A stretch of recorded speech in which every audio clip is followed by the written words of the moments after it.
各位觀眾，大家好，我哋又見面啦。未聽我分析之前呢，記得幫下手喺 YouTube 俾個 like 我。如果你到而家都仲未訂閱我嘅頻道嘅朋友，多多捧場，撳一撳 icon 訂閱我喺 YouTube 嘅譚紹興頻道，見到個鐘仔嘅幫下忙撳埋去。如果你已經訂閱咗我頻道，又撳咗個鐘仔嘅，我喺度衷心多謝你支持，就唔好再撳啦。同埋記得幫下手，將今日呢個視頻呢個 video 就 share 出去，分享出去，介紹俾多啲朋友訂閱我喺 YouTube 嘅譚紹興頻道。各位觀眾記得幫下手嚇，喺 YouTube 俾個 like 我，同埋幫忙睇埋喺 YouTube 廣告。咁當然啦，觀眾真係要幫手嚇，撳一撳呢個 fans， 俾啲實質嘅支持、實質嘅鼓勵，衷心感激一盡。好啦，各位朋友，由於咧上個星期五7月3號就係美國假期休市，咁所以上個星期五咧7月3號美國股市就冇事嘅嚇。好啦，咁而家同大家講翻咧上個星期美股嘅情況先嚇。咁由於咧美國公布嘅就業數據就比預期溫和，咁令到納指咧唔係應該道指由於上個星期公布嘅就業數據比預期溫和，咁所以個道瓊斯指數咧就再度上升，就連升4個星期，係近期一個較長嘅升浪啦。咁同埋咧，亦都係再創新高嘅。咁但係咁喎，個道指雖然升，但係個納指咧，因為咧啲科技股，尤其是啲 AI 概念嘅硬件股咧，就持續受壓啦。咁所以個納指咧就跌嘅。所以近期咧個道指同個納指咧係有啲分歧嘅，一個升一個跌嘅嚇。好啦，咁而近期咧美國股市嘅成交咧都係持續係略為偏低水平嘅。而上個星期四咧，美國股市嘅成交咧平均水平嘅90%度啦，即係少咗1成啦。好啦，而股份方面咧，上個星期四啲科技股普遍都受壓，咁反而啲醫藥股同埋金融股做好嘅，亦都係托住個刀啦。至於咧喺美國上市嘅中概股咧，上個星期四咧，基本上咧百度小鵬蔚來呢啲都有個沽壓喎。但係咧，美團咧喺歐美嘅 ADR 咧有啲改善喎。而成交方面咧就唔係太多啦。上個星期四咧喺美國上市嘅中概成交咧，大約係300億港幣。而阿里巴巴成交就80億。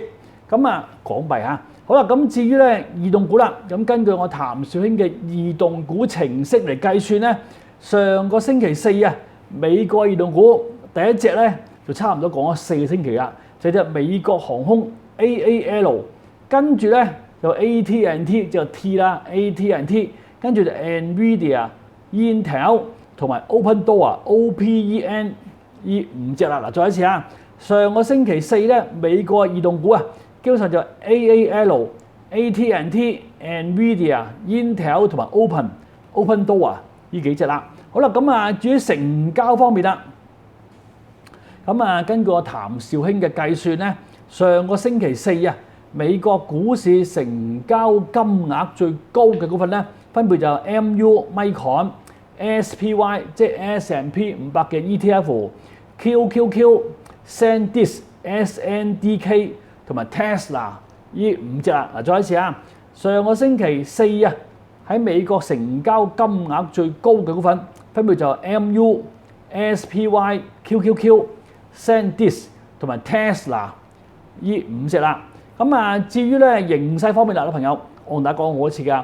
由於近期咧美元轉強咗個美匯指數重上100，咁雖然咧上個星期就開始有啲回吐不過整體上咧，如果個美匯指數持續喺100之上咧，新興市場就冇運行㗎啦嚇。同埋唔止咁，連一啲美國嘅跨國企業都受壓㗎，尤其是咧一啲科技股嚇。所以近排咧，如果個美匯指數真係咧確認呢個大圓底咧，留意住啦，可能美金個強勢咧就唔係咁少嘢嘅喎。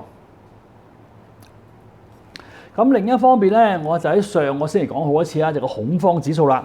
嗱，個朋友，我上星期講過啦，個恐慌指數隨住向下，只要咧微微跌一兩點咧，個道指啊都有機會爆升400-500點嘅。嗱，呢樣嘢講好一次啊。咁近期咧個恐慌指數持續下跌啦。嗱，不過樣嘢，個朋友，近期咧個恐慌指數咧有少少咧係側咗邊嘅，因為個恐慌指數咧今次要下跌啦。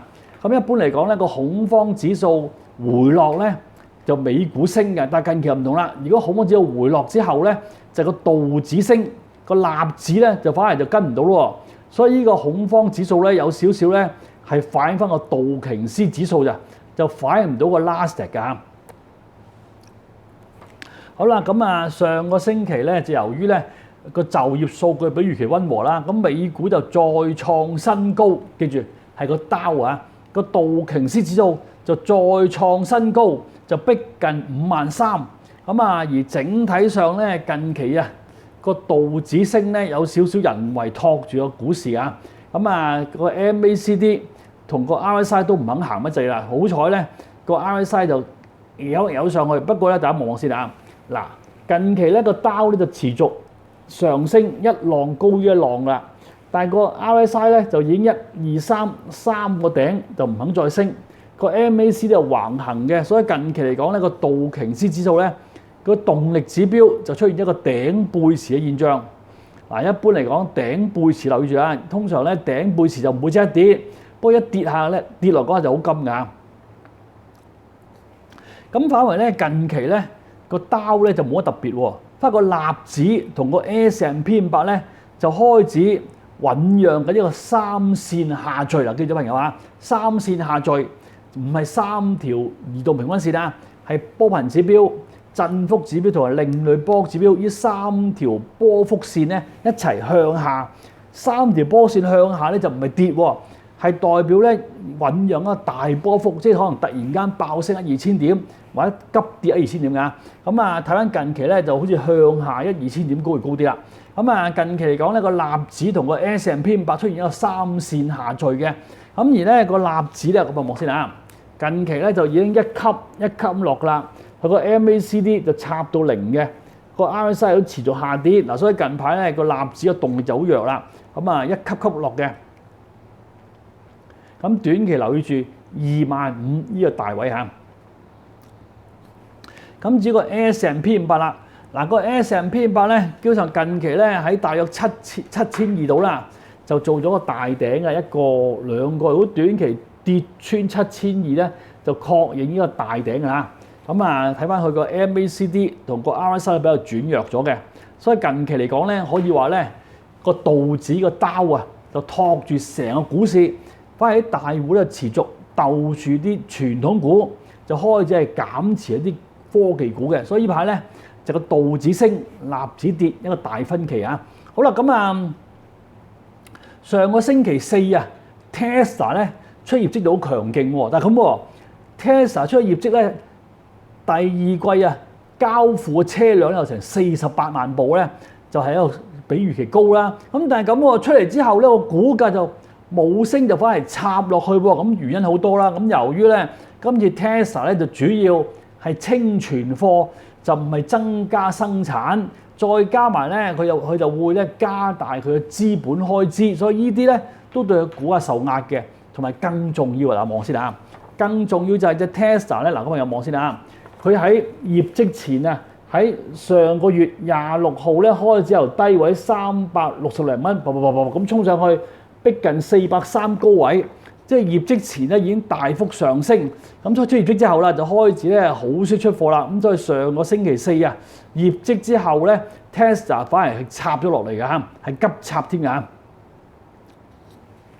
同埋咁喎，近期咧美國嘅大淡友啊 Michael Burry 啊。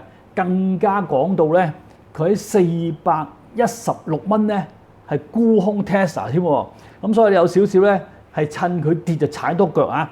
咁啊，而整體上咧好多觀眾留言就問到 Tesla 嘅老朋友留意住啊，因為上個星期咧 Tesla 咧喺星期4啊一支大棍跌落嚟啊，咁啊星期4咧單日啊就跌咗接近7.5%，跌咗31蚊啦，咁美金啊，咁啊〜而嘅形勢方面咧，第一佢嗰個急插咧就震散咗成個股價㗎，咁啊同埋咧亦都出咗一個沽貨信號啊！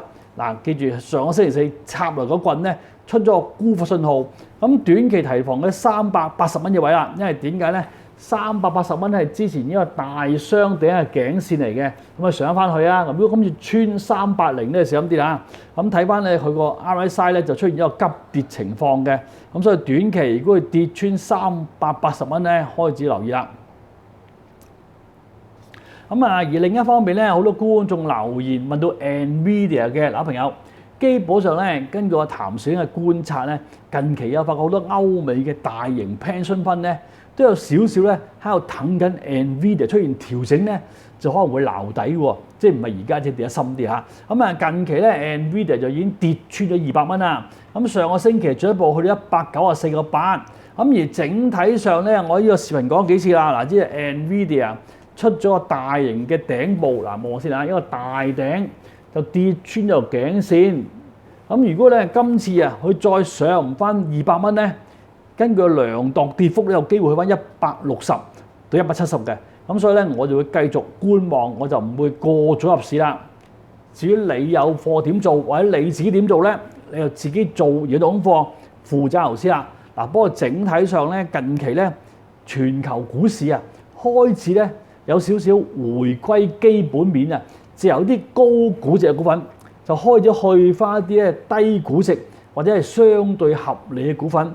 咁所以 NVIDIA 啊，或者係啲美國傳統嘅老牌科技股，好似微軟啊、Google 啊呢啲咧，有機會咧係資金流入嘅對象嚟㗎，朋友留意啦。好啦，咁啊另一方面咧，就好多觀眾留言，就多謝翻我咧早排咧喺呢個視頻連續提醒佢哋好多次隻Micron啦。有啲觀眾就話咧好多就提醒佢哋，咁咧佢哋咧早喺高位沽咗貨，咁而家就避過一劫。多謝翻我嗱，朋友記得嚇，我喺度咧係冇任何買賣建議，我係投資建議，你哋要買要賣咧就自己做咗總貨，負責投資啊。不過多謝好高興啊，不過記得幫幫手啊，撳一撳呢個 fans 俾實質嘅支持、實質嘅鼓勵，衷心感激盡。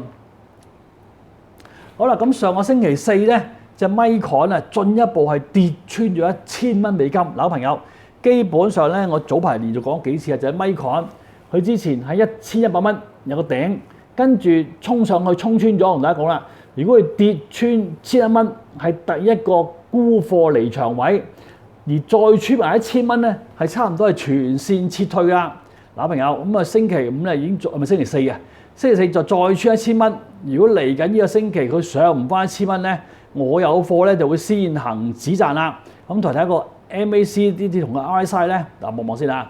佢 MACD 同個 RSI 係急速下跌嘅，咁所以嚟緊上唔翻1000蚊要提防啊！有機會咧插到去800幾蚊㗎，甚至咧會穿800蚊補翻呢個上升年頭嘅。嗱，朋友只留意啊！嗱，同埋咁仲，我咧喺呢個視頻就連續講咗幾次，根據過去嘅經驗咧，我睇翻過去咁多次啊，Micron每一次出業績，差唔多有85% 機會，不論業績好同唔好都好啦，都係跌嘅。咁啊，所以咧今次咧就同過去咁多次差唔多啦。業績後衝上去就插落嚟嘅。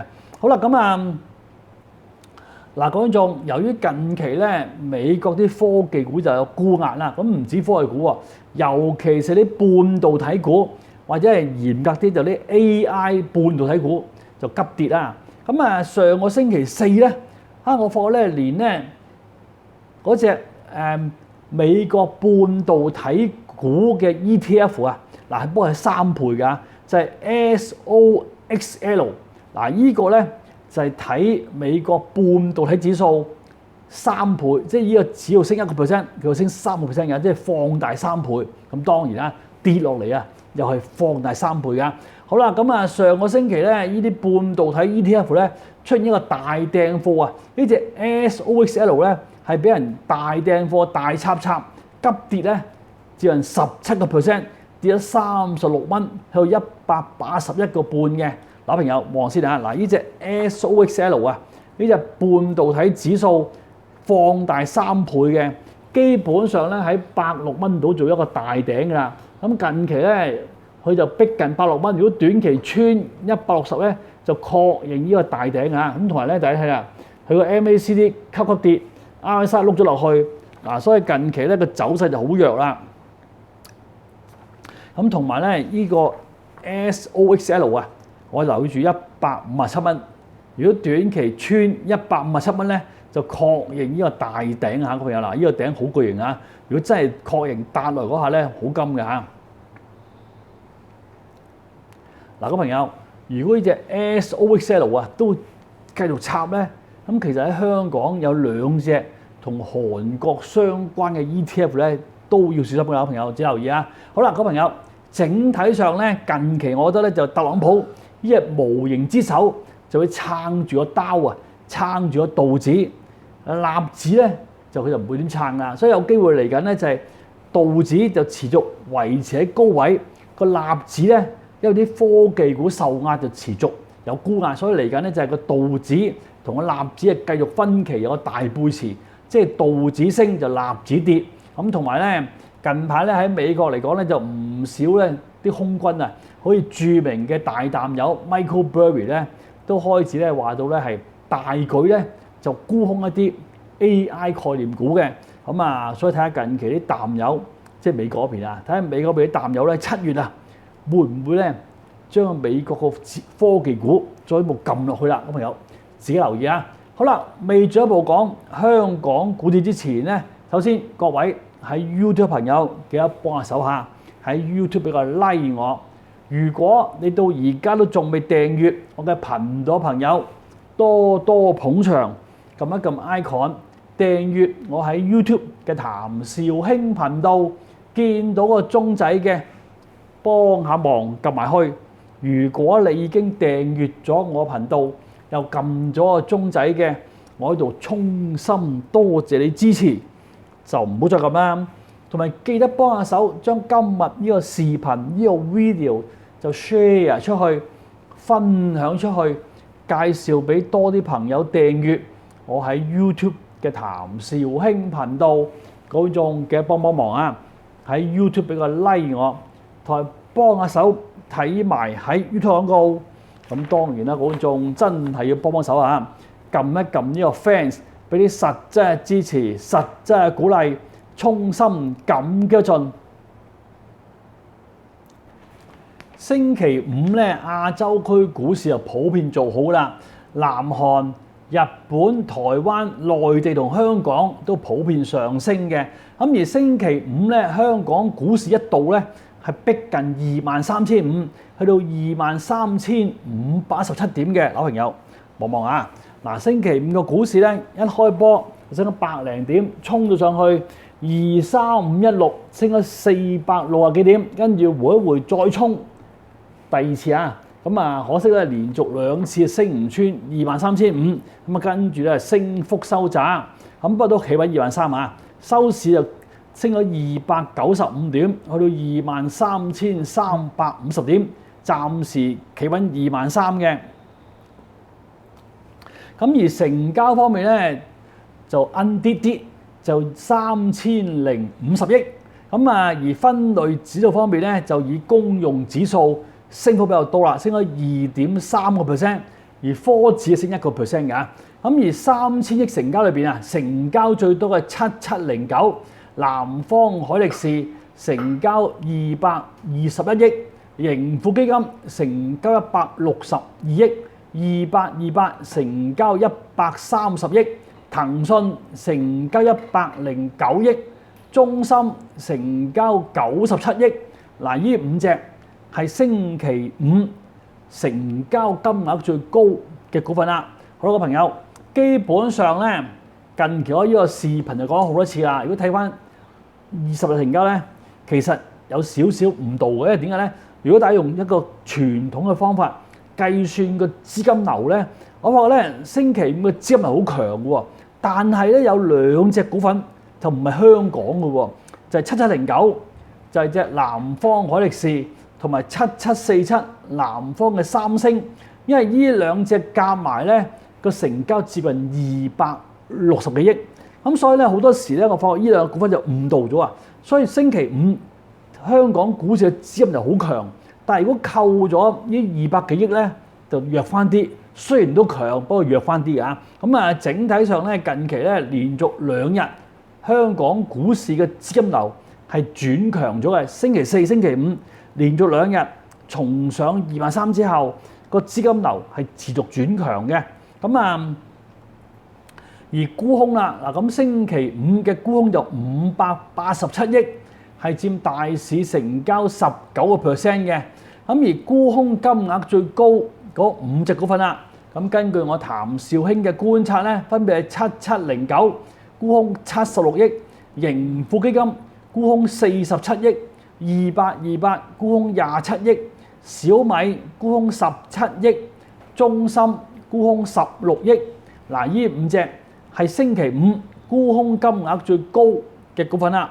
好啦，咁至於不尋常沽空啦，咁啊近期咧我發覺咧個股市啊，自從重上23000之後咧，啲空軍有少少係熾熱咗、活躍咗㗎。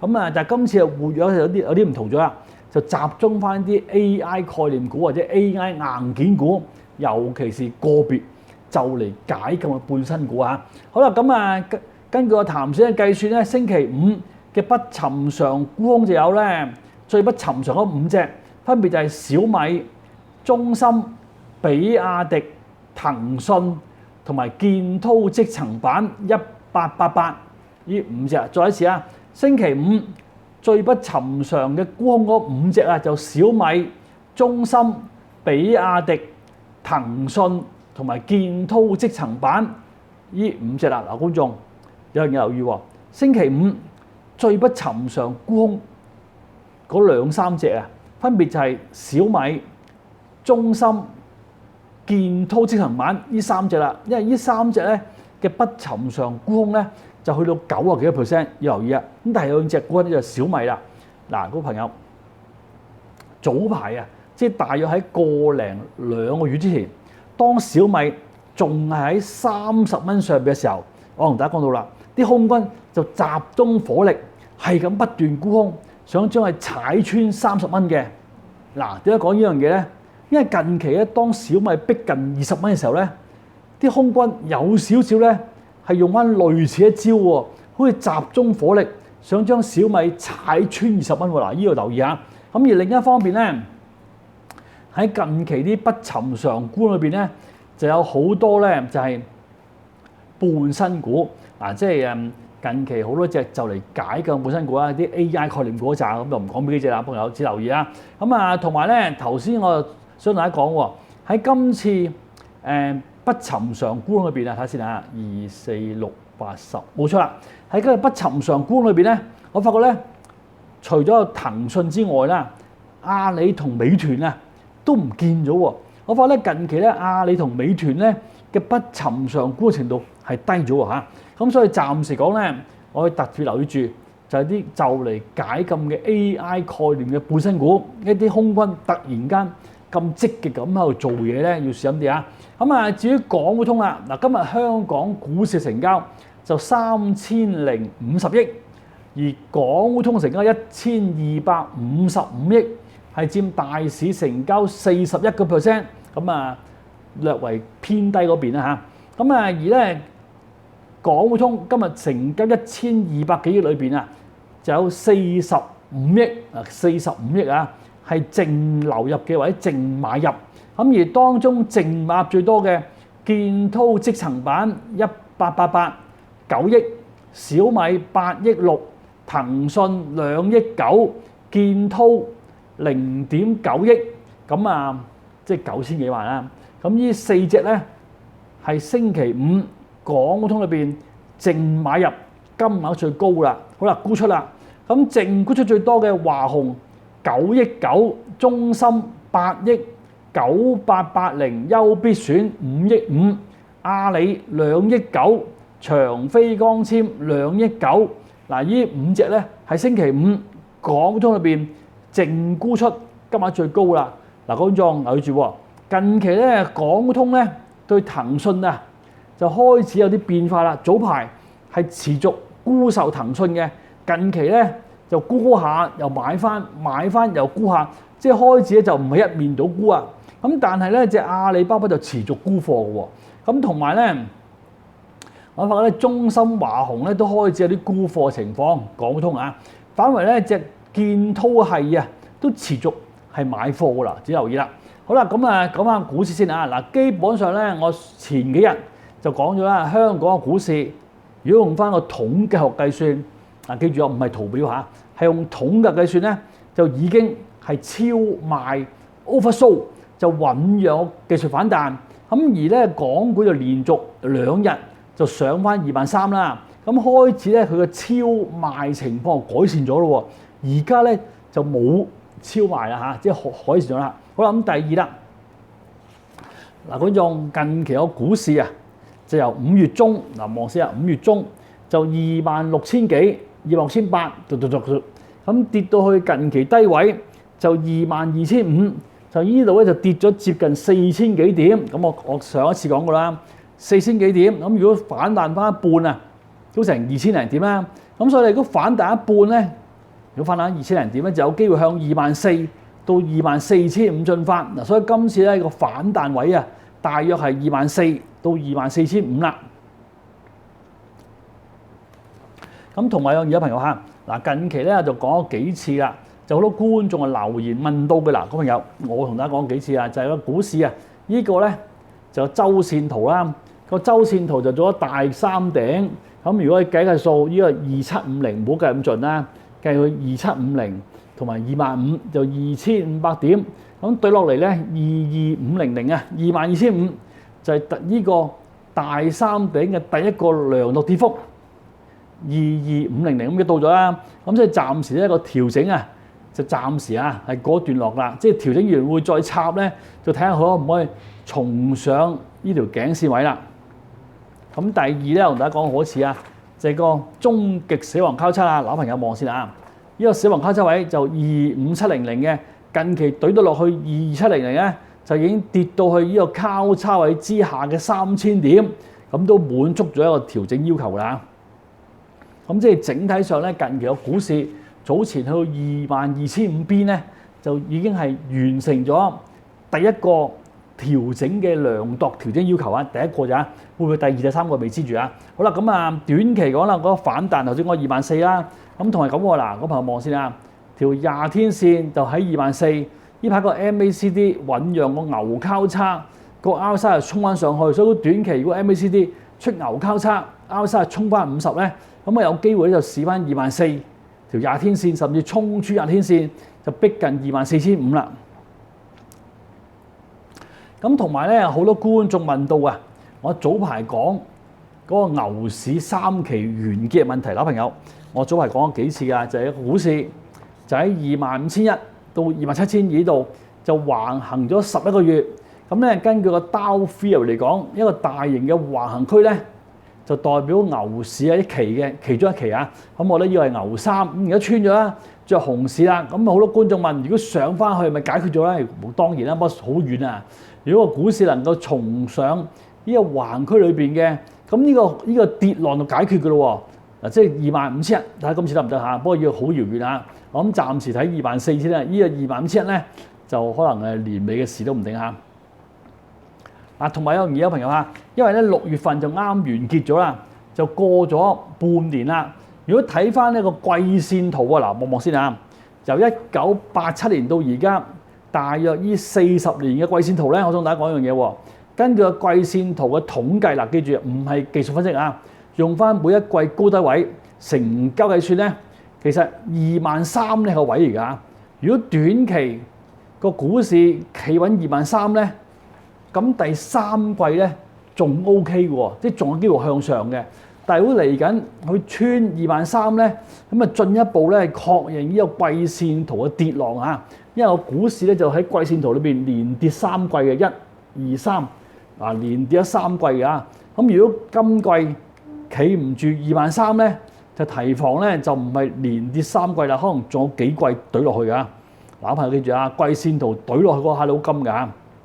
所以你如果講季線圖終極支持位或者終極關鍵位咧，就係23000或者係22900，100點唔計數啦。好啦，咁而整體上啦，我覺得近期個股市如果反彈嘅，暫時反彈咧就係24,000到24,500啦。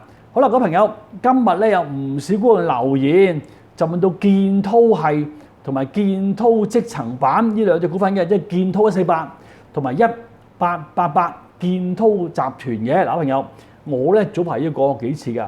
由於建滔就揸住建滔積層板嘅啦，不過記住計翻條數先喎，因為啱批咗股嘛。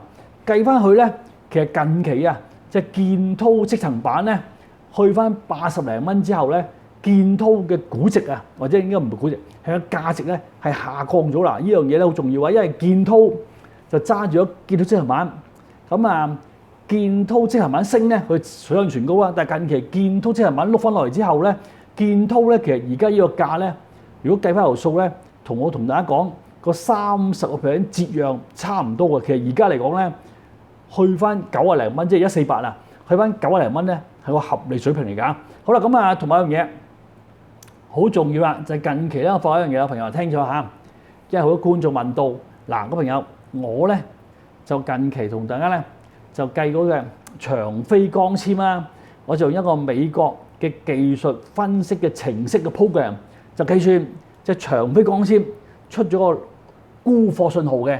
好啦，咁我今次咧用一用嚟計就148同1888，即係建滔集團同建滔積層板。咁我發覺兩隻咧都係出現一個到頂形態喎。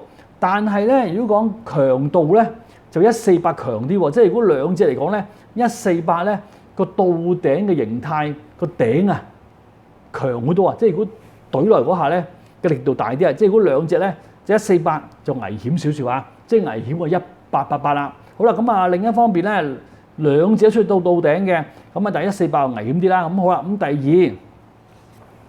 二148咧近期咧已經跌穿咗條20天線104蚊。咁如果短期啊，佢再上唔翻100蚊之上啦，有機會進一步向下就試翻條50天線。嗱，50天就好遠啦，大約係72蚊到㗎。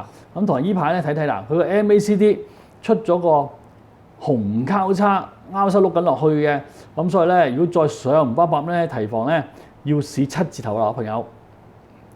咁同埋咧，如果講個頂部形態咧，148咧就強勁好多，即係插落嗰下力度大好多㗎。好啦，咁啊，至於隻建滔積層板咧，近期嚟講咧就開始咧逼近條20天線。嗱，望望先啦，個朋友，逼近條20天線80蚊。咁啊，如果短期咧佢穿20天線咧，有機會咧要試翻條50天線，大概係58蚊到㗎。咁啊，同埋呢排佢 MACD 出咗個紅交叉 ，RSI 咧出咗三頂背馳嘅。咁所以其實咧建滔係啊，即係建滔積層板同建滔集團咧形態都麻麻地㗎。只不過如果懟落嗰下咧，就148會強力啲啦。咁同埋咁喎，嗰朋友，我同大家講好似啊，由於148大約係揸住咧1.8啊，唔係呢個係之前啊，因為近期嘅批咗股啊就唔同咗。咁啊，由於建滔148揸住1888嘅，咁188升啊，咁148自然升啦。但係咧佢升得嚟咧係有個折讓有差價㗎。近期嚟講咧，佢落翻100蚊樓下咧，就去翻咧嗰個折讓嘅30%咧，就呢個係一個平均水平嚟嘅。咁所以除非就1888建滔積層板再度急升，如果唔係148咧就升唔起啦。咁只不過148同188嚟兩隻比咧，根據呢個美國嘅技術分析嘅 program 睇咧，148就危險少少，個頂大啲嚇。觀眾記得嚇，你睇緊 YouTube 嘅譚紹興頻道，記得幫下手嚇，撳一撳呢個 fans 俾啲實質嘅支持、實質嘅鼓勵，衷心感激一盡。好啦，今日唔少觀眾留言就問到快手嘅，尤其是咧就問到分拆可靈 AI 問題啦，朋友。今日咧我發咧就快手都捉住戲劇性啦，一早就由於咧有報道啦，就可靈 AI 咧就獲得投資者就注資30億美金，而呢個可靈咧估值就150億美金啊，咁所以令到隻快手一開波就爆上去嘅，咁可惜咧高位咧估係好大啊！嗱，望先啦。隻快手喺星期五咧一開波就爆上去逼近46蚊，咁啊可惜咧跟住就冇買盤承接，話都翻落嚟啦，甚至係倒跌嘅。咁好咗收市咧都企穩42蚊，就微跌咗4個先，咁啊有少少單日轉向跌㗎。嗱，觀眾留意住喎，由於今日有報道啦，就快手咧佢個可靈 AI 啊，咁啊就有好多策略性嘅投資者入股啦，有騰訊、阿里雲、百度呢啲啦，咁咧呢啲投資者咧就會咧就注資30億美金，咁如果計翻呢30億美金咧，咁可靈 AI 嘅估值啊就去到咧150億美金㗎。咁同埋咁嘅朋友留意住喎，由於咧可靈 AI 咧佢個估值150億美金啊，而家係全球咧呢個視頻大模型領域裏邊啊，嗱記住喎，係全球啊，係全球呢個視頻大模型領域裏邊咧最大嘅融資之一，最大嘅就係30幾億，好啦，美金喎，好啦，咁啊另一方面咧，嗱個朋友，由於隻可靈 AI 咧，我同大家講過啦，佢而家根據今日啊，如果估值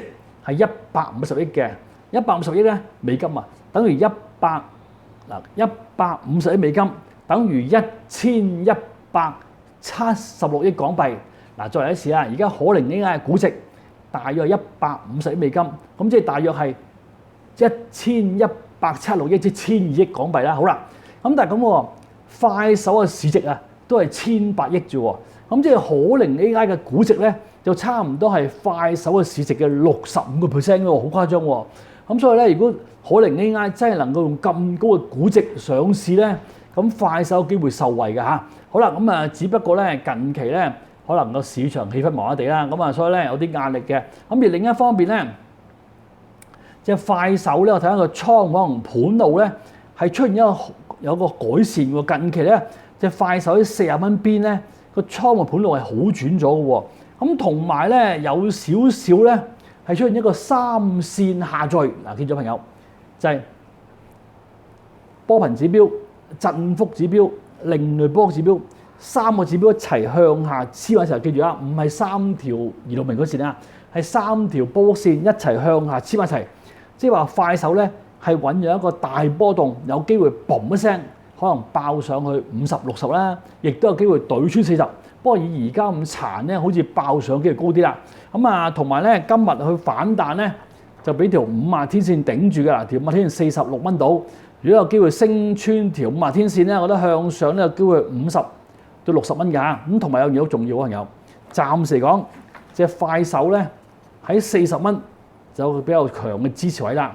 嗱，嗰種留意住喎。由於快手咧，我就由上市同大家咧就講到而家㗎啦。基本上快手咧就有個大型嘅橫區，就係50唔係講錯，係40、60到80嘅。咁近期咧40蚊要好硬淨啦，企穩40，有機會向上去揾中間嘅60嘅。咁如果可靈 AI 真係能夠用個高估值上市咧，就話唔定有機會進一步向上咧，就要80蚊嘅啦。所以暫時嚟講，我哋如果快手企穩40蚊咧，後市應該有機會咧向上進發啦。嗱，記得朋友嚇，我喺度咧係冇任何買賣建議，冇話投資建議，你哋要買要賣咧就自己做呢種貨，負責投資啦。咁啊，今日咧亦都觀眾留言就問到小米嘅朋友，我頭先咧講咗嚇，睇緊今日嘅不尋常沽空，小米係其中一隻不尋常沽空去到90幾%以上嘅。咁同埋咧近期有發一樣嘢喎，就係小米啲空軍係不斷強攻，有少少似咧係早排小米喺30蚊上邊啲空軍咧係咁沽。懟穿30蚊嘅情況喎。嗱，所以呢排咧小米20蚊呢個位要小心啲嚇。嗱，同一樣嘢朋友嗱，即係小米咧近期啊有唔少股份嘅沽空咧都係收斂嘅，啲空軍平倉，但係近期小米啲空軍咧係不斷加沽，冇最高，只有更高嘅。咁啊，所以近排咧20蚊呢個位真係要小心啲嚇。咁而咧近期嚟講咧，我就發覺小米咧嗱，個朋友聽住喎。近期我發覺有3隻股份都出現咗超賣嘅，係3隻殘股。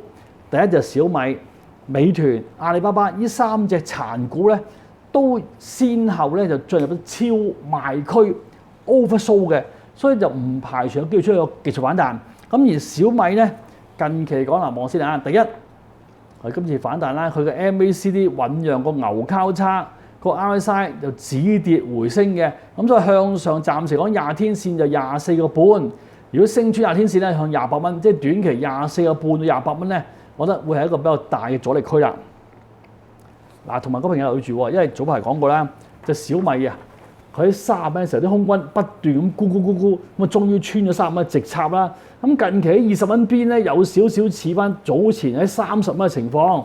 嗱，所以呢排咧小米有貨朋友只留意啊。好啦，觀眾，今日咧就講就咁多，記得喎，聽咗咁耐，記得幫下手喺 YouTube 俾個 like 我。如果你到而家都仲未訂閱我嘅頻道嘅朋友，多多捧場，撳一撳 icon 訂閱我喺 YouTube 嘅譚紹興頻道，見到個鐘仔嘅幫下忙撳埋去。如果你已經訂閱咗我頻道，又撳咗個鐘仔嘅，我喺度衷心多謝你支持。就唔好再咁啦，同埋記得幫下手，將今日呢個視頻呢個 video 就 share 出去，分享出去，介紹俾多啲朋友訂閱我喺 YouTube 嘅譚紹興頻道。觀眾記得幫忙啊！喺 YouTube 俾個 like 我，同埋幫下手睇埋喺呢個廣告。咁當然啦，觀眾真係要幫手嚇，撳一撳呢個 fans，俾啲實質嘅支持、實質嘅鼓勵。衷心感激盡。好啦，各位朋友，基本上咧近期啊，我就發覺3隻殘股都先後咧進入咗一個超賣區。嗱，記住啊，呢個唔係圖表嚟㗎，係用一個統計計出嚟㗎，計翻佢個股價成交量喺過去嗰3個月情況咧，就係阿里巴巴、美團同埋小米。都先後入咗超賣區 oversold 嘅，咁所以其實呢3隻運用技術反彈嘅喎。咁啊嗱，小米同美團咧我就講咗啦，而家唔講住啦。有一個人就阿里巴巴先啊。咁近期咧好多觀眾留言問到阿里巴巴嘅老朋友，基本上咧呢排啊，我發阿里巴巴第一喺香港嘅沽空啊，呢個988啊，近期啲空軍咧喺香港就基本上觀望為主，冇咩點樣加沽。亦都冇平倉，即係觀望緊啦，睇下事態發展啊。因為近期咧阿里巴巴有啲嘢發生啊嘛，咁望緊啦。咁反而美國嗰邊咧就有問題喎，因為自從咧美國啲大戶減持之後咧，呢排嚟講就 BABA 啊喺美國嗰邊嘅沽空係增加緊嘅嗱，我望先啊。所以其實呢排咧我俾沽壓係來自美國嗰邊嘅喎，咁可能啲資金換馬都唔定啦。咁同埋咧阿里巴巴近期咧就已經係 oversold，咁啊，所以就唔排除咧有技術反彈，只不過咧近期咧喺美國嗰邊咧就持續有陣沽壓喺美國嗰邊啊，咁可能呢啲沽壓就帶埋嚟香港啦。咁而咧近期咧美國嗰隻 BABA 就跌穿100蚊，阿朋友望先啊。如果短期啊隻 BABA 上唔翻100蚊咧，有機會咧吸引更加多嘅對沖基金啲淡友加沽㗎。有朋友望先啊，因為近期穿咗100蚊之後咧，係吸引咗唔少對沖基金係加沽㗎。呢隻喺美國嗰邊啊，所以如果嚟緊咧，佢再上唔翻100蚊咧，提防咧個沽壓繼續落去啊。咁至於香港方面啦，嗱近期咧香港隻阿里巴巴咧就醖釀呢個技術反彈嘅嗱，第一佢個 MACD 有機會出咗牛交叉 ，RSI 咧亦都係開始有啲止跌回升嘅，所以短期講咧有機會逼近翻條20天線105蚊。嗱，不過提防就近期美國沽壓啦，因為咧我同大家講過幾次啦，早排喺香港隻9988升嘅時候咧，喺美國冇得買盤喎，同以往咧係美國嗰邊買上嚟就唔同嘅，所以我早排講過就提防啦。咁近期講咧隻阿里巴巴咧，我發覺嚟緊如果佢上唔翻100蚊，嗱唔係香港係美國啊，有機會咧進一步咧吸引啲對沖基金沽貨啦，呢個好重要啊！好啦，朋友，今日咧就講咁多啊！記得我喺度冇買賣建議，冇話投資建議，你哋要買要賣就自己做一種功課，負責投資啦。咁總括嚟講咧，香港股市啊就重上23,000蚊，同大家講過幾次啦。近期講，如果計翻個股市由26,800咁跌落嚟咧，呢度跌成4000幾點。咁如果反彈翻一半啊，都成24,000。所以睇下今次嘅反彈目標係24,000，亦都係去翻咧。就去翻呢條20天線24,000個 MACD 醖釀個牛交叉出上去，所以嚟緊咧24,000咧有機會今次第一個反彈目標位。嗱，不過呢個短期嘅，長期嚟講咧，正如我講過啦，由1987年到而家呢個季線圖啊，嗱記住喎，根據季線圖每一季嘅數據計算咧，23,000到21,900係呢個季線圖一個大位。如果短期企穩23,000之上咧，咁第三季都仲 OK。如果企唔穩23,000咧，就小心啲啦，因為已經連跌3季咧。如果穿埋23,000咧，就提防咧第三季啊出現一個比較戲劇性嘅變化啦，朋友好關鍵啊！好啦，觀眾，今日咧就講到咁多，記得喎。如果大家有個別香港或者係美國嘅問題、外匯黃金同埋加密貨幣想知嘅，不妨嚟俾我，我可以做到觀眾關注問題同答翻嘅。不過記得幫下手嚇，喺 YouTube 度 like 我，同埋幫忙睇埋喺 YouTube 廣告。咁當然啦，真係幫下手嚇，撳一撳呢個 fans，俾啲實質嘅支持、實質嘅鼓勵，衷心感激盡。好啦，今日講咁多，再見。以上資料呢，就純屬參考之用，冇任何投資建議。